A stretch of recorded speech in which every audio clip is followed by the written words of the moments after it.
इस वक्त एक बड़ी खबर आ रही है, सीधे उसका रुख करेंगे। बड़ी खबर यह है, आपको बताते चले, अब एनडीए में सीटों का फॉर्मूला सामने आ रहा है और माना जा रहा है कि इसी पर अंतिम मुहर कुछ ही देर में लगा ली जाएगी।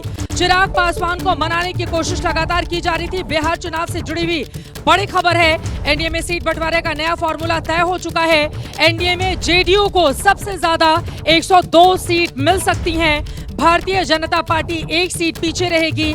101 के साथ एलजेपीआर के खाते में 25 सीटें आ सकती हैं। जीतन राम मांझी की पार्टी को मिल सकती हैं 8 सीटें। उपेंद्र कुशवाहा की आरएमएल को मिल सकती हैं 60 सीटें। निधि इस वक्त हमारे साथ जुड़ चुकी हैं, हमारी सहयोगी। निधि, क्या जानकारी है? क्या ये माना जा सकता है कि इस पर जो सीटों का फॉर्मूला निकलकर सामने आया है, मुहर अब लगा दी जाएगी, अब कोई पेंच नहीं फंसेगा?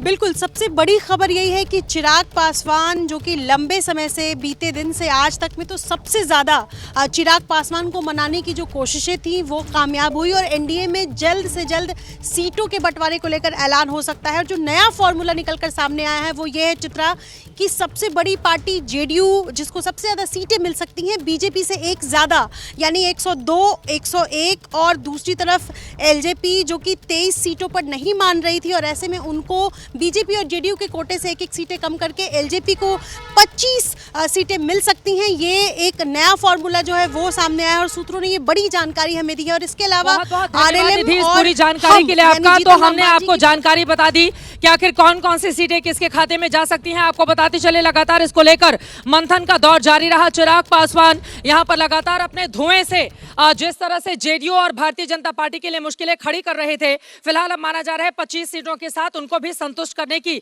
जो कवायद चल रही थी उसमें कामयाबी मिल गई है।